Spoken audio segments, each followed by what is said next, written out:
Le PEA, on entend souvent parler lorsqu'on parle d'investissement en bourse, mais est-ce réellement la meilleure enveloppe pour investir en tant que Français? Et bien c'est ce qu'on va voir dans cette vidéo à travers les avantages et les inconvénients qu'on peut en retirer. Et on verra aussi un comparatif d'un PEA versus un compte titre sur une longue période, voire après fiscalité, qui a le plus d'argent dans sa poche. Donc on est parti. Premier élément, c'est les critères pour pouvoir ouvrir un PEA. Alors pour ouvrir un PEA, il faut respecter trois conditions.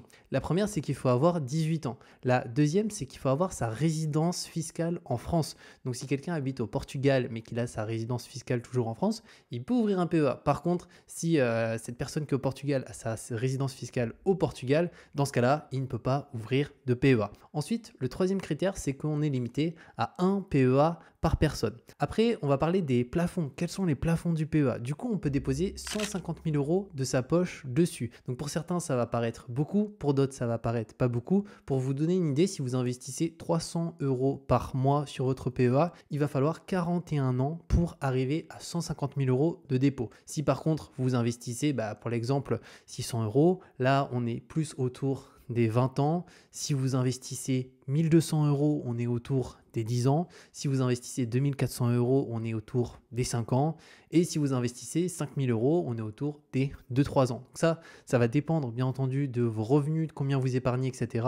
Mais en tout cas, on est limité à 150 000 euros de dépôt. Mais le PEA peut aller bien au-dessus après au niveau des investissements qu'on a dessus. On peut avoir déposé 150 000 euros et avoir un PEA d'une valeur totale de 300 000, de 500 000, d'1 million et plus, je vous le souhaite, bien entendu. Ensuite, le troisième élément important, ça va être concernant les retraits. Alors là, il y a vraiment une spécificité par rapport à cette enveloppe qu'il faut bien prendre en considération, parce que beaucoup de personnes se retrouvent bloquées à ce niveau-là, c'est qu'ils se disent, bon, j'ouvre un PEA, comme ça, je mets tout mon argent sur mon PEA et je suis tranquille. Le seul truc, c'est qu'il faut vraiment mettre de l'argent dont on n'a pas besoin du tout, parce que pour le coup, si vous fermez votre PEA au cours des 5 premières années, après sa date d'ouverture, et votre PEA, il va être clôturé et au-delà de ça, au niveau de la fiscalité, c'est la flat tax, c'est 30%. Donc finalement, vous bénéficiez concrètement d'aucun avantage et si vous souhaitez réouvrir un PEA, vous allez pouvoir le faire. Par contre, une nouvelle fois, si vous voulez avoir les avantages fiscaux du PEA qu'on verra après, vous allez devoir attendre une nouvelle fois 5 ans. Donc ce qui peut être intéressant, c'est vous dire, bon, je prends date sur mon PEA le plus rapidement possible. Comme ça, vous lancez tout simplement le chronomètre des 5 ans et vous serez bien content, même si vous investissez pas encore dessus dans 5 ans, de pouvoir directement ne pas être fiscalisé, on le verra au niveau des impôts. Mais par contre, mettez vraiment de l'argent que vous n'avez pas besoin, qui ne va pas vous servir parce que sinon vous allez devoir le fermer complètement. Par contre, vous pouvez bien entendu vendre avant les 5 ans. Imaginons, prenons un exemple, vous avez investi 200 euros dans des actions Air Liquide. Ces actions Air Liquide aujourd'hui valent 350 euros. Vous pouvez tout simplement les vendre et ça va rester dans l'enveloppe fiscale de votre PEA. Ça va juste aller sur votre solde espèce. Mais pour le coup, si vous retirez cet argent de votre PEA vers votre compte bancaire personnel, c'est là que va se fermer du coup votre plan épargne action. Donc il faut éviter, une nouvelle fois, mettez de l'argent dont vous n'avez pas besoin au cours des 5 prochaines années sur votre PEA. Et si vous souhaitez avoir à investir de l'argent dont vous aurez peut-être besoin, bon, déjà la bourse c'est peut-être pas l'idéal, mais si vous voulez vraiment le faire, faites-le potentiellement via un compte titre où la fiscalité elle est moins avantageuse. Par contre, vous pouvez retirer l'argent vraiment comme vous le souhaitez à ce niveau-là et la fiscalité, une nouvelle fois, elle est sur les plus-values. Donc si vous réalisez pas de plus-value, vous pouvez retirer tout sans aucune fiscalité sur un compte titre. Maintenant, un élément important, c'est sur quoi on peut investir avec un plan épargne action. Alors du coup, il faut savoir que c'est un dispositif en France qui de base est là pour favoriser tout ce qui est entreprise européenne. Donc il y a la France, mais il y a aussi tous les autres pays européens. Donc de base, on peut investir exclusivement, comme son nom l'indique, en actions. Il y a, je crois, un ETF obligataire, mais bon, il est pas très connu et il n'a pas trop d'encours, donc c'est pas vraiment adapté pour investir dans des titres obligataires. Par contre, on peut investir dans des actions européennes, donc typiquement quelqu'un qui va acheter du LVMH, quelqu'un qui va acheter du Total ou d'autres entreprises en Europe, etc. C'est possible. Et aussi, on peut investir en ETF directement, donc là c'est des fonds indiciels, sur des pays européens, une nouvelle fois, ça peut être sur l'Europe, sur la France, et il y a aussi une petite astuce pour finalement investir sur hors Europe, donc tout simplement sur les US, sur les pays émergents. Ça sera avec aussi des ETF. par contre qui ne seront pas à réplication physique, qui seront à réplication synthétique. Donc finalement, c'est un swap de performance qui est fait entre deux émetteurs. Donc réellement, les titres à l'intérieur de l'ETF, c'est des titres européens. C'est pas vraiment les réelles actions des entreprises américaines. Imaginons c'est un ETF S&P 500. Donc ça, voilà, ça fait qu'il y a quand même un risque de contrepartie qui normalement est léger, mais quand même, voilà, il faut le prendre en considération. Si vous voulez réellement acheter des titres américains avec un PEA, sachez que ce n'est pas possible. Et si pareil, vous souhaitez acheter des actions individuelles hors Europe, c'est pas possible. Vous voulez acheter demain du Apple avec un PEA, c'est pas possible et ça sera très certainement pas possible parce que ce dispositif, il n'a pas été mis en place pour ça. Maintenant, ce qu'on va voir et ce qui va être intéressant, c'est concrètement qui gagne à la fin entre une personne qui investit via un compte titre et via un PEA. Parce qu'il va falloir prendre en considération que investir via un PEA donne droit à des avantages fiscaux, que d'ailleurs j'ai oublié de mentionner, que je vais vous mentionner maintenant, mais c'est très simple. Le PEA, concrètement, au bout de 5 ans, vous ne payez plus d'impôts. Par contre, vous payez toujours des prélèvements sociaux et c'est exclusivement sur les plus-values. Donc imaginons, vous avez un PEA, vous avez investi 200 000 euros, vos 200 000 euros deviennent 400 000, vous avez du coup 200 000 de plus-value. Sur ces 200 000 de plus-value, vous allez au bout de 5 ans pas payer les 12,8 d'impôts, payer exclusivement 17,2. Donc c'est un petit peu moins que sur un compte titre où on paye prélèvement plus impôts. Donc ça c'est l'avantage concrètement du PEA. Mais par contre le revers de la médaille c'est qu'on a souvent, notamment si on investit en ETF, pour le coup des frais qui vont être plus élevés. Et pareil si on veut un réel portefeuille diversifié qu'on investit en actions, clairement la France et l'Europe c'est pas là où il y a le plus de performance, où il y a les entreprises les plus solides, ça va être principalement plus aux US. Et donc du coup via un PEA on peut pas s'y exposer, mis à part si on est via des ETF sur ces pays-là, par contre qui auront un tout petit peu plus de frais. Donc on va passer directement sur mon écran et ce que j'ai fait c'est que là j'ai ouvert un calculateur d'intérêt composé, on va comparer des ETF sur PEA et sur compte titre et avec une performance un peu différente et aussi j'ai ouvert 2 pages calculatrices et on finira après aussi par directement un comparatif des différents PEA sur le marché en fonction des ordres que vous passez. Comme ça vous verrez quel acteur est le plus intéressant si vous investissez 100 euros par mois, 300, 1000 euros par mois, 2000 euros par mois. Il y a des acteurs qui sont vraiment plus pertinents que d'autres. Il y a surtout des acteurs qu'il faut absolument éviter. Donc on va prendre l'exemple assez simple d'une personne qui investit, on va dire, 300 euros par mois. On va se mettre une fois par mois juste ici à 7%. Les intérêts, on va les calculer une fois par année. Et imaginons, pour l'instant, on va se mettre en termes de performance. On va dire qu'on est à 7%. Pourquoi pas? On va faire calculer. Donc là, on se retrouve avec le résultat suivant. 353 000 euros, 119. Donc j'ai bien mis une fois par mois. OK. Maintenant, on va faire exactement le même calcul, mais avec quelques petites différences, parce qu'on va prendre en considération tout simplement des investissements, pour l'exemple, qui vont être sur une performance un petit peu supérieure, soit parce qu'on est sur des titres, notamment américains potentiellement, ou soit parce que tout simplement on est sur des ETF qui prennent moins de frais, parce qu'encore une fois, les ETF éligibles PEA, c'est des ETF qui ont plus de frais. Donc on va se remettre sur le même calcul et après vous allez voir net de fiscalité la réelle différence. Donc là 300 euros, on se remet une fois par mois, c'est juste là. On va du coup non pas se mettre à 7%, mais on va se mettre à 7,20%. Pourquoi? Parce qu'on va prendre l'exemple de quelqu'un qui investit ici sur, imaginons, un ETF World à 0,38%, genre CW8 sur un PEA, versus quelqu'un qui investit en compte titre. En compte titre, il y a des ETF monde qui sont à 0,10. Donc ça serait même un petit peu plus, ça serait 7,28 pour l'exemple. Donc là, je compare l'ETF avec les frais les plus faibles sur PEA en ETF monde, qui est à 0,38, versus un ETF monde, c'est pas en plus le moins cher, 0,10%. Donc ça fait 0,28% de performance en plus. Alors ça paraît pas beaucoup, mais on va voir que sur 30 ans, c'est quand même pas mal. Donc on va faire calculer. Donc concrètement, il reste 389 516 euros versus ici 353 119 euros. Donc maintenant, ce qui va être intéressant, ça va être de calculer une fois la fiscalité concrètement enlevée, qu'est-ce qui se passe? Donc ici, en intérêt, on va commencer par le PEA, on est à 244 819. Donc on va regarder tout ça. 244 819. Du coup, pour ça, on va tout simplement ici faire un fois pour l'exemple. Donc c'est 17,2. Voilà, divisé, divisé par 100. Concrètement, ça fait une fiscalité de 42 108 € à payer. Alors, ce n'est pas des impôts, c'est des prélèvements sociaux. Mais en France, les prélèvements sociaux sont plus importants que les impôts. Maintenant, on va faire le compte titre. Alors là, le compte titre, donc on est à 389 516. Donc c'est parti. Et là, par contre, on est à 30%. Donc fois 0,30, juste ici. Pareil, on va diviser par 100. Donc, on a 116 854 € à payer. Alors, je vais juste vérifier. Autant pour moi, j'ai mis là la valeur totale. C'est juste sur les intérêts. Donc, c'est pas ça. C'est 281. Tac. On va du coup faire fois 0,30 et diviser par 100. Donc là, il y a 84 000 €, 364 €, donc de fiscalité, impôts, plus prélèvements sociaux. Mais maintenant, ce qui est intéressant, c'est pas de voir que la fiscalité, c'est aussi en termes concrètement de ce qui reste dans la poche à la fin de cette personne. Donc on va tout simplement ouvrir une nouvelle fois la calculatrice et on va du coup commencer par celui-ci, donc 389 516, pour que vous puissiez voir un peu la différence si vous investissez 300 € par mois pour l'exemple. Donc 389 516 moins 84 364. Donc concrètement sur compte titre, la personne, elle a 305 000 €, 152 €. Si on part d'un rendement à 7,28, imaginons, elle se retrouve avec ça. Maintenant, la personne avec un PEA. Donc avec un PEA, on va regarder si du coup il lui reste plus dans sa poche. Donc au total, elle avait 353 119. On va du coup enlever 42 108.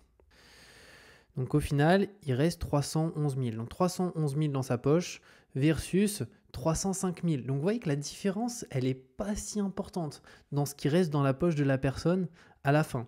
Et surtout, important pour les personnes qui investissent en ETF, là, via un compte titre, il reste du coup 6 000 € de moins. Par contre, c'est des ETF à réplication physique où il y a réellement les titres à l'intérieur. C'est des émetteurs aussi avec plus d'encours, etc. Donc finalement, la différence, elle n'est pas si importante. Donc ça va beaucoup dépendre de la stratégie de chacun. Après, avoir un PEA en France, c'est quand même une enveloppe qui est hyper intéressante. Donc je pense que tout le monde doit avoir un PEA, clairement. Mais encore une fois, vous pouvez le voir, la performance et ce qui reste dans la poche, c'est plus intéressant avec un PEA, mais pas de grand chose. Pour cet exemple, en tout cas avec 300 € par mois. Parce qu'il ne faut pas oublier que du coup, sur compte titre, vous aurez des frais qui sont moins élevés. Même en termes d'ordre, les ordres que vous passez pour acheter et vendre sont moins élevés parce qu'il y a plus de concurrents, etc. Maintenant, ce qu'on va faire, c'est qu'on va aller sur le comparatif des différents PEA. Alors, j'ai préparé du coup un comparatif avec différents acteurs. Alors en premier acteur, j'ai mis PEA lambda. Donc ça, c'est un PEA lambda type Société Générale. Vous allez chez la Société Générale, c'est à peu près ce que vous allez retrouver. Donc souvent pour l'ouvrir, c'est autour des 500 € par mois. Après, vous avez des frais d'inactivité. Donc typiquement, si vous n'utilisez pas votre PEA pendant un mois, des fois c'est 3 mois, ou des fois ça peut être au mois, au trimestre ou à l'année, on est autour des 30 € de frais par an. Alors ça, dans des bons PEA, normalement, ça n'arrivera jamais. Au-delà de ça, après, ça c'est assez incroyable, c'est les droits de garde. Donc ça, c'est finalement pour garder nos titres, concrètement, ils font payer. Donc 4,50, je crois que ça c'est Société Générale où j'ai pris sur la brochure, donc on est à 0,30% par ligne par an. Et même si on n'a qu'une seule ligne, dans tous les cas, c'est 25 € par compte, plus 4,50. Donc au minimum, ça sera aussi 30 € qu'il faut rajouter. Même si le PEA a une valeur de 100 €, ils prennent concrètement 30% de la performance ici, plus si on a été inactif, imaginons, plus 30 €. Donc ils prennent 60% si on a 100 € sur son PEA. Donc voilà, c'est clairement du vol. Ensuite, vous avez les frais. Donc les frais, concrètement, de ce que je regardais les acteurs traditionnels, on est sur du 1%. 1%, c'est élevé. Donc concrètement, si vous ouvrez un PEA, ouvrez un PEA non pas avec de conseiller bancaire qui veut vous arnaquer clairement par rapport aux frais, mais favoriser des acteurs en ligne. Donc là, je vous en ai mis 4 qui sont les 4 plus connus. Je vais aussi après vous partager en fonction du type d'ordre et aussi les avis Trustpilot de ces différentes plateformes. Il y en a certaines qui sont beaucoup mieux notées que d'autres. Donc on va avoir Fortunéo pour ouvrir un PEA, c'est 100 €. Bourse Direct, c'est 1 €. Before Bank, 1000. Boursorama, 300 €. Donc il y a juste Before Bank où c'est vrai que c'est quand même beaucoup plus cher que tout le reste. En termes de dépôt à l'ouverture, il faut savoir que les moins chers du moins cher, si vous cherchez le moins cher, c'est Bourse Direct. En France, c'est l'acteur le moins cher concrètement. Par contre, vous allez voir que il y a certains autres acteurs sur un certain type d'ordre qui finalement se retrouvent quand même assez proches de Bourse Direct Et au niveau des avis, Bourse Direct, on le verra, c'est pas forcément le mieux. Après, les frais d'inactivité, donc les 4 c'est gratuit. Droit de garde, les 4 c'est gratuit. Des frais pour ordre supérieur à 500 euros. Donc là, on a 0,50 avec 1,95 maximum. Bourse Direct, 0,99. Before Bank, on est à 2,50. Bourso, on est à 1,99. Moi, dans mon cas, je suis chez Boursorama. Franchement, je suis super content de ce PEA. Alors, c'est pas les moins chers en termes de PEA. Ils sont plus chers que Bourse Direct. Mais sur le type d'ordre que je passe, clairement, la différence, elle est minime. Et c'est surtout que je trouve que Boursorama, ils ont un bon service. C'est aussi mon compte bancaire, donc gratuit, sur lequel j'ai mes comptes, etc. Donc je trouve que c'est vraiment très bien. Il y a par contre une particularité. Boursorama, si vous comptez passer des ordres de moins de 100 euros, à vérifier, mais il me semble que c'est pas possible. Donc c'est toujours des ordres supérieurs à 100 euros. Donc si vous comptez, je vais prendre un exemple, imaginons investir 50 euros par mois. Faites-le plus avec du Before Bank ou du Bourse Direct, même si Bourse Direct, je crois qu'ils sont passés aussi à ça. Je crois qu'il y a 80 euros minimum ou quelque chose comme ça. Ou avec Fortuneo. Il me semble qu'il n'y a pas de minimum. J'ai aussi un compte bancaire chez Fortuneo. Et après, entre les ordres entre 500 et 1000 euros, donc là on peut voir, on a 3,90, 1,90, 2,50, 0,50 Boursorama, etc., etc. Maintenant, si on descend un petit peu plus bas, là ça va être assez intéressant, c'est en fonction du type d'ordre. Donc typiquement, un ordre de 300 euros. Vous pouvez voir que Fortuneo c'est 1,50, Bourse Direct 99 centimes, Before Bank 1,50, Boursorama 1,50, un acteur traditionnel c'est à peu près 3 euros. Donc sur un ordre qui va être de 300 euros, il n'y a pas une grosse différence. On parle de 50 centimes, ce qui reste assez léger entre les acteurs, pour l'acteur le moins cher par rapport aux autres. Donc là, ça se vaut pas mal. Hors de 700 euros, donc là, qu'est-ce que ça donne? Vous pouvez voir 3,50, 1,90, juste ici, 2,50, 3,50. Donc là, on peut voir que Bourse Direct reste toujours les moins chers. Ils seront tout le temps les moins chers, hein, Bourse Direct. Il n'y a pas moins cher, clairement. On peut voir d'ailleurs sur un ordre de 20 000 euros, Boursorama, on paye 100 euros. Donc versus 26, 40, 18. Donc pour des très gros ordres, moi je fais jamais, je passe jamais des ordres de 20 000 euros, mais imaginons, ça coûterait beaucoup trop cher. Donc je vous donne la stratégie si vous utilisez Boursorama. Pour payer le moins cher, c'est des ordres en dessous de 500 euros. Donc juste ici. Pourquoi? Parce qu'en fait, ils sont plafonnés à 1,99 maximum. Donc vous passez un ordre, je vais prendre l'exemple de 490 euros. Et pour le coup, vous êtes au maximum à 1,99. Donc c'est le mieux. Donc si vous souhaitez investir 2000 euros avec un PEA Boursorama et que vous voulez vraiment avoir des frais assez faibles, vous passez 4 ordres de 450, 480 en dessous des 500 euros pour être sur ici 1,99 maximum directement. Parce que juste après ici, vous pouvez voir qu'il n'y a plus un certain montant en euros maximum, c'est directement en fonction du pourcentage. Donc petite astuce, avec ça je vous fais économiser pas mal d'argent sur le long terme. Je ne le savais pas au début, quand j'ai découvert, maintenant je fais que ça permet d'économiser un petit peu. Donc en fonction du type d'ordre, vous voyez, ça varie. Mais si vous passez des ordres concrètement de 300 euros et même en dessous des 500, franchement, ces 4 acteurs, on est vraiment sur quelque chose de similaire. Et ce que je vous invite aussi à regarder, je vous ai mis un petit peu plus bas, c'est les avis clients. C'est fondamental, c'est-à-dire que votre PEA, vous allez le garder pendant 5 ans, pendant 10 ans, pour certains pendant 20-30 ans. Donc avoir un bon service client de bons avis, c'est nécessaire. Donc on peut voir que les mieux notés, c'est Fortuneo, clairement. D'ailleurs, Fortuneo, il y a un bonus à l'ouverture d'un PEA, donc de 130 euros offerts. Donc c'est pas rien, parce que si on prend l'exemple que vous investissez 1,50 €, on va dire, vous investissez 300 euros par mois, donc ça vous coûte 1,50 €. Pour faire le calcul rapidement, si vous avez une prime de 130 euros, je vous mettrai, comme je vous ai dit, le lien en description. On va diviser du coup par 1,50. Ça fait que du coup, 86, on va diviser 86 par 12. Ça fait que pendant 7 ans, concrètement, vous ne payez pas de frais sur vos ordres de 300 euros. Donc c'est non négligeable clairement à ce niveau-là. Donc ça c'est pour Fortuneo. Bourse Direct, actuellement il ne me semble pas qu'il y a de bonus à ce niveau-là. Après vous avez Before Bank.